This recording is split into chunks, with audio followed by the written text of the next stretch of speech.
Hello, fellow Toastmasters. Welcome guests. My name is Jack Gilbert. I am the Area Governor for District 4, H1. I'm really excited about tonight's Bay to Bay episode. I have heard many people say they are afraid of public speaking and are not sure what style to use while speaking in public. To answer this question, this episode of Bay to Bay will present 3 speaking styles.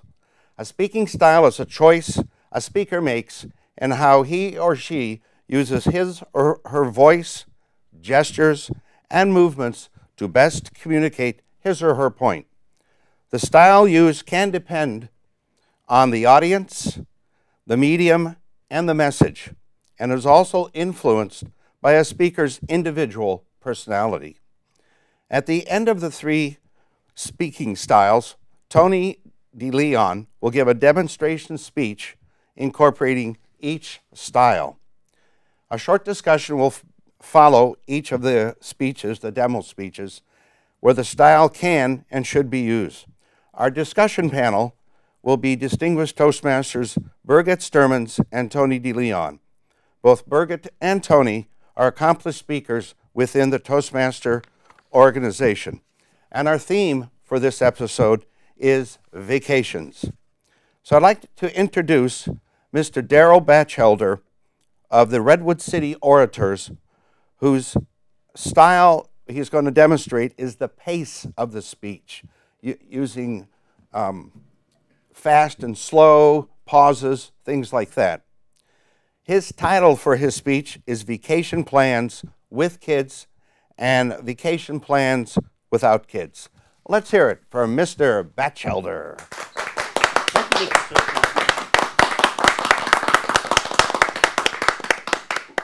Well, my wife and I recently became empty nesters. And for those of you with kids at home, you've probably had vacations with kids. But let me tell you, a vacation without kids can be pretty nice. We went to Hawaii, and it was so relaxing. We had a great time. But I want to tell you the flip side of that. I want to tell you what it was like when the kids were a lot younger. They were 7 and 9, and we're sitting around the dinner table, and of course, we got a phone call. I picked it up. Hello! Come to this wonderful vacation. Come to Orlando. Come to Disney World. Bring your kids and take a short trip over to Jamaica. Oh, you'll love it. It'll be great. And I hung up the phone. I talked to my wife. The kids had never been to Disney World. We thought, hey, maybe that's a pretty good deal. So we took them up on our offer. Oh, vacation from hell. Tell you what happened. It's a very moving story. We packed up. We got down to the airport. We get to Orlando. My son has his Game Boy. Here we are at Disney World. We spent all this money to get here, and he's walking around Disney World like this. So if that wasn't so bad, the next day we have to get up, and they're going to take us to Fort Lauderdale to a seedy hotel. And we stayed there. We unpacked, and we had to pack up again to get on the boat to get to Jamaica. So we're out on this boat, maybe 300, 400, 500 people. And we pulled away from the dock, and my son runs up and he tags him. Dad, he says, I left my Game Boy in the room. You can imagine 5 hours on the water with nothing to watch, and the kid, you know, staring at his hand all the whole trip. So I'll tell you, we get to Jamaica. We thought we're going to have a nice, you know, relaxing time. But the kids are in the water, and my wife and I, we're sitting there. We're trying to relax on the beach, but every time a wave goes over, we have to look, see if 2 heads pop up later. So I'll tell you, it wasn't much of a vacation. So compare that, as I mentioned earlier, to that vacation we had in Hawaii. Oh, it was relaxing. We went to a timeshare. We unpacked. We had a rental car. We went where we wanted. We did what we wanted. We never had any problems with the kids got hungry at 3 o'clock, or we had to worry about them not coming back up in the waves. We relaxed, we read a book, and of course, we got to sleep in a morning, or 2, or 3. So, what I want to tell you all is that if you do have a vacation, and you have 2 weeks, take the kids on vacation for a week, and then call Grandma and say, Grandma, can you take the kids for a week? Thank you, Mr. Toastmaster. Mr. Batchelder. And now we're going to have our discussion of Mr. Batchelder's speech. So Tony, when would you use a slower style of speaking? Well, I really enjoy the way Dan uses to contrast the sales call versus his Hawaiian vacation. So I thought the contrast really, it had an impact on that speech. Definitely. It makes you think that the telemarketers have to get all of their words out before somebody hangs up on them, so they tend to speed up, just like auctioneers. Correct. I hate it when they're on the phone and when they pause and they slow down, because that's when I hang up. Although I notice that a lot of times in business speaking, people speak a little bit faster. Then you don't want to go out there and say, are you interested in this software package? You probably wouldn't keep the attention span that much, because in a lot of technical conferences, the audience is used to a faster style of speaking. Correct. That's when it would be appropriate. But as the end of Darrell's speech there, he slowed down to have emphasis on that relaxing vacation. And I think if you were selling a product, you may have to slow down. I think to slow down and emphasize your product versus saying it fast many times is probably has more impact. That could be, but then it's also, the slower speaking style would be great for motivational speaking, where you're really trying to ask a question to the audience, let them think about it a little bit. So I see motivational speakers use that quite a bit. I'm motivated to take a vacation based on the speech I just saw now. I'm with you on that one. Well, thank you very much. I would like to move on to our next speaker. Please welcome Linda Shively of Toastmasters, who's going to give a demonstration speech on floor movement, speaking behind the lectern, in front of the lectern, and just generally moving around. Ms. Shively's title is called Planning versus Experiencing. Please, let's give it up for Miss Linda Shively. Thank you. I love to plan. I like every detail figured out. I want to know where I'm staying, when I'm leaving, where I'm going. But sometimes that isn't really the best way to travel. It sounds good to be all organized and have everything meticulously planned. I read a quote from Mark Twain. 20 years from now, you will be more disappointed by the things you didn't do than by the ones you did do. What was I waiting for to travel? I wanted to go to New Zealand, so doggone it, I'm gonna go. I booked my tickets and I left. No planning.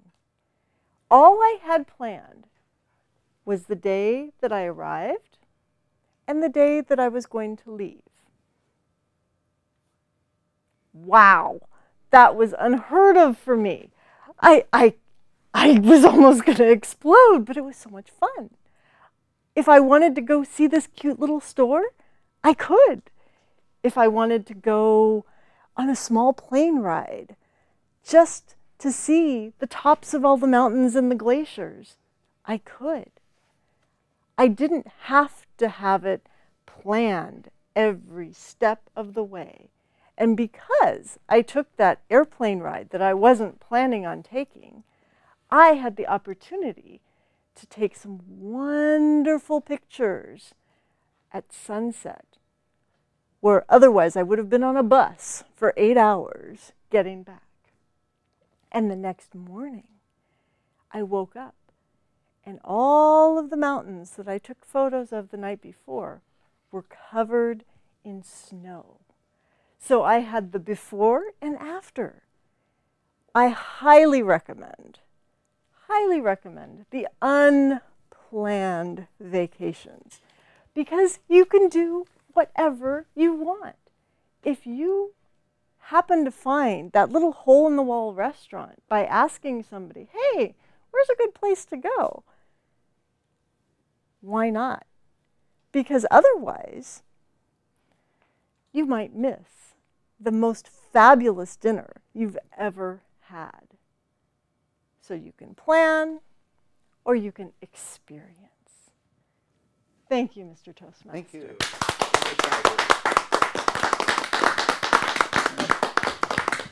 And now we're going to have our discussion, please. Are you a planner or are you not a planner? I'm a little bit of both. I really enjoy the way Linda worked both angles sequentially. She didn't go back to the lectern to work her speech. She stayed in front and really engaged the audience. That's true. I'm one of those people that doesn't necessarily plan a vacation, but I do plan when I'm speaking of whether or not I need to stay behind the lectern or whether I need to be in front of it.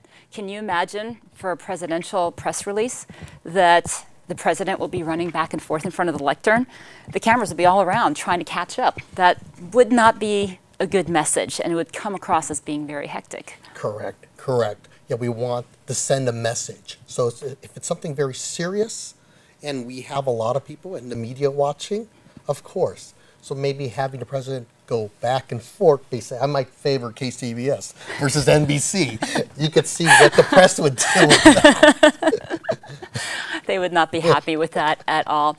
Although another situation, I just came back from a conference and there was a lectern and it was on top of a raised podium and there wasn't a lot of room to move around. So there the issue was if you were to move around too often, you might actually fall off the stairs.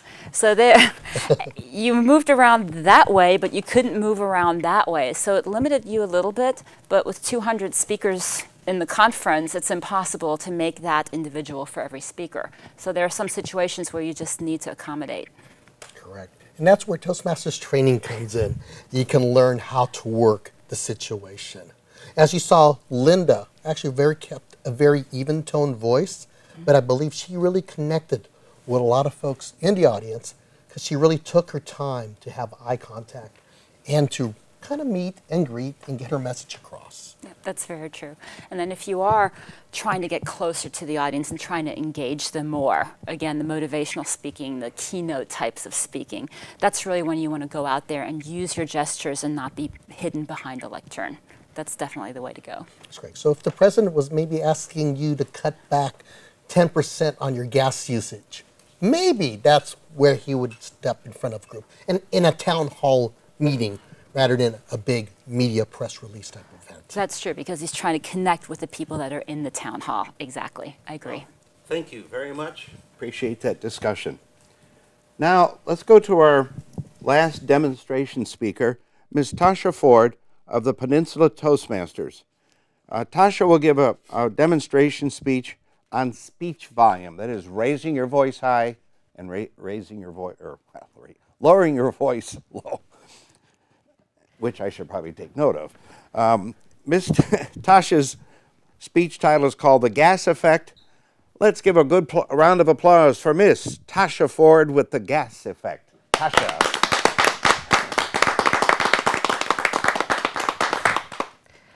36% of Americans have changed their vacation plans due to the high price of gas.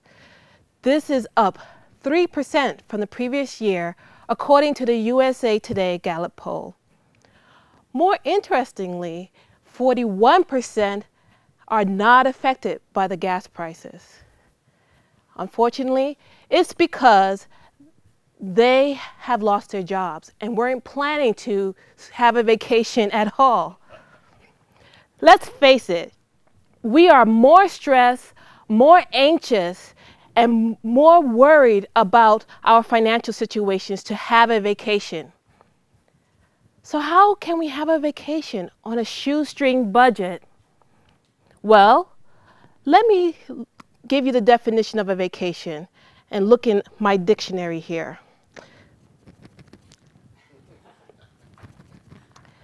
Vacation, a period of rest, travel, or relaxation. A scheduled period where the activities of school or business is suspended. We need to plan our vacation because if we don't take care of ourselves, how will we be able to take care of others? I've experienced the situation myself, feeling like I can't take a vacation. As a single mom with 2 boys, how can I justify it? I have to pay for college, My car is so old it needs a permanent vacation. But I have to take care of myself. So I asked for some time off, and I talked with my boys about scheduling activities that we all like to do together. Each of us planned 2 activities that the others would like to do. In other words, I planned my vacation. I made sure there was no school or work. And we planned wonderful staycations. So remember, you don't have to spend gazillions of dollars to have a vacation. All you need to do is to set some time for yourself, plan with your kids, and work with them on those staycations so that you can have a reprieve, release, and retreat. Mr. Toastmaster. Thank you, Tasha.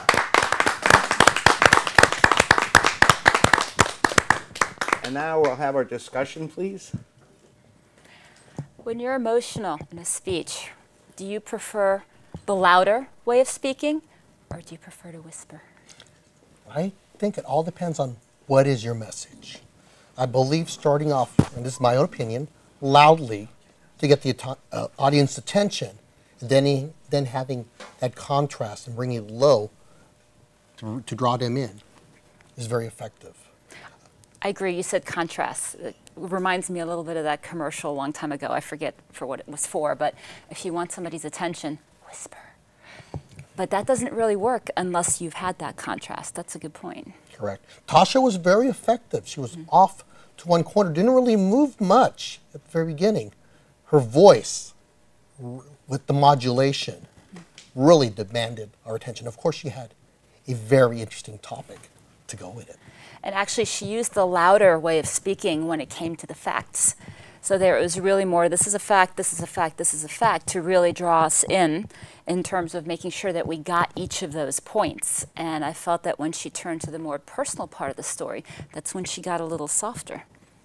You know, I think Tasha has a lot of teacher in her. I could imagine that would be a good teaching style, because if you're talking facts, your ears will perk up to the way the voice is coming across. And of course, people like to learn from stories.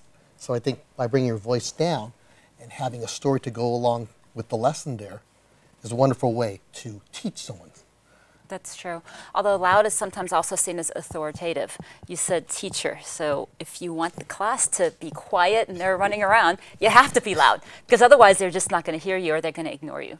Correct, correct. Same thing. Know your audience, know who you're speaking to.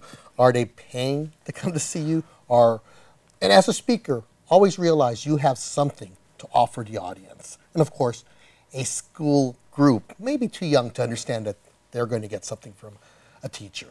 So. That's true. They're just being forced to go there, but they need to learn. Thank you very much. I appreciate that discussion. And now, our last speaker, Mr. Tony DeLeon, will give what I call an aggregate speech of the 3 styles. And Mr. DeLeon is from the San Mateo Toastmasters. The title of his speech is called The Benefits of Pets. Mr. Tony DeLeon.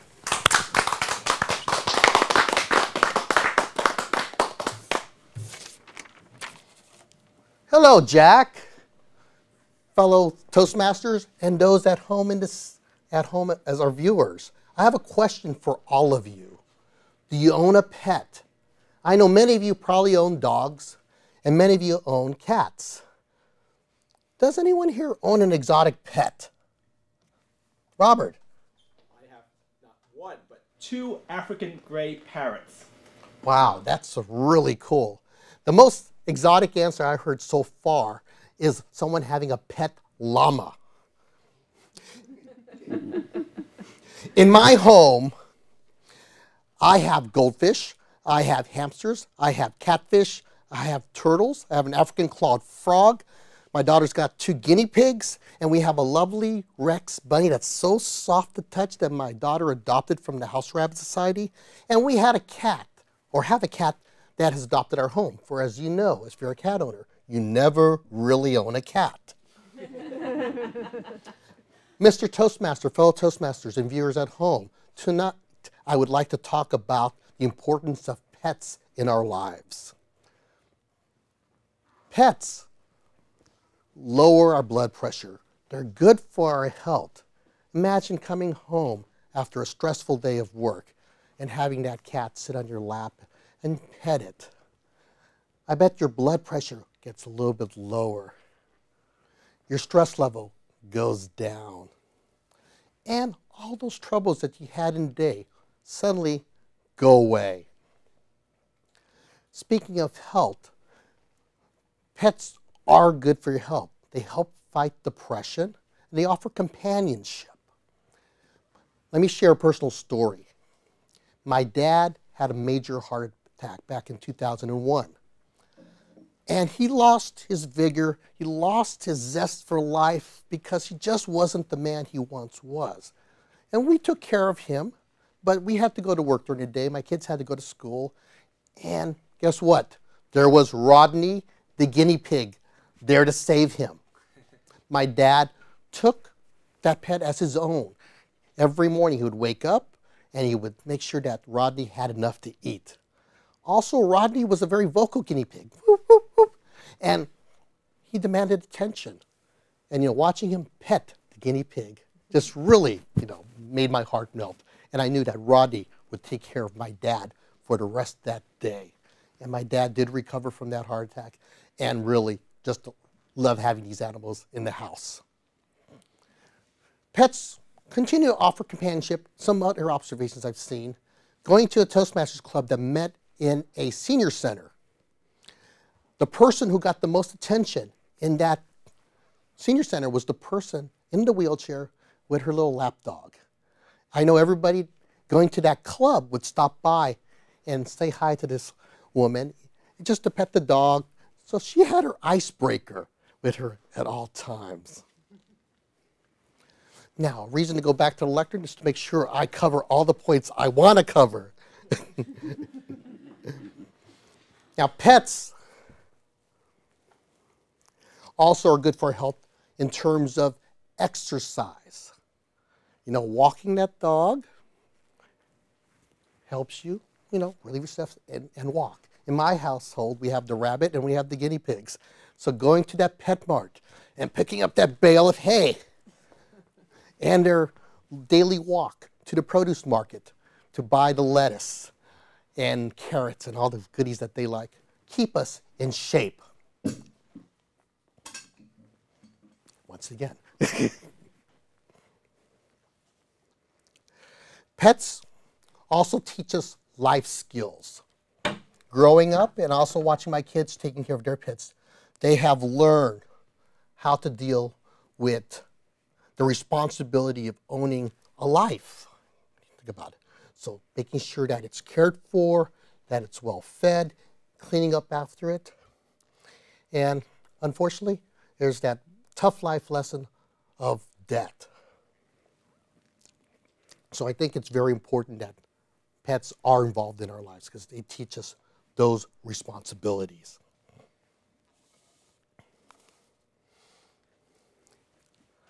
Now, if you want to learn a little bit more about pets, I recommend that you talk to pet owners and let them share their personal stories with you. If you want to be a little bit more popular as you walk up and down the streets. My wife and I were walking down Chestnut Street yesterday, and we stopped at every person that had a pet in their hand. Whether they were sitting down at the sidewalk cafe, chatting, it was just so inviting. It's such an icebreaker to get up there and say, hello, how are you? Oh, what a cute little pet. I think it really helps the world socialize. So, in closing, pets are important. They are good for our health. They help us lower our blood pressure. They reduce our stress level. They teach us life skills. The relationships we have with our animal friends enrich our lives. Mr. Toastmaster.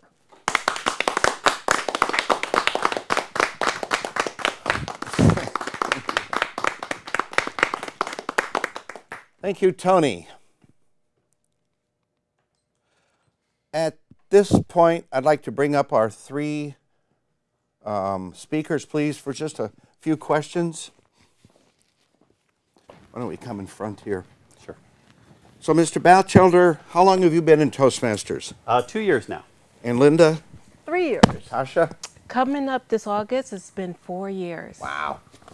I've only been in for 25 years. And Mr. Batchelder and the rest of our speakers, what do you get out of Toastmasters? What what gives you a kick going to the meetings and doing the speeches?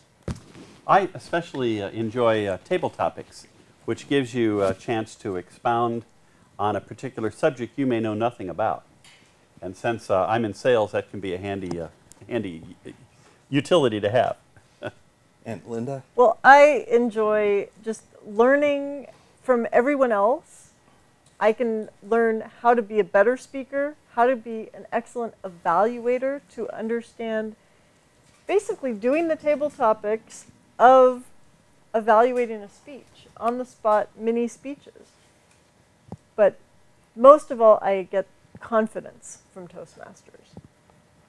You know, it really depends. When I first started Toastmasters, I just wanted to speak. I was very shy. But now I like helping others and seeing others blossom within Toastmasters. Oh, great. Well, I would like to thank you all again for your, Thank you. Thank your you. great demonstration speeches. And if I can have you take your seats. So this concludes our episode of Our Toastmaster Bay to Bay. You can find more information at www.td4tm.org.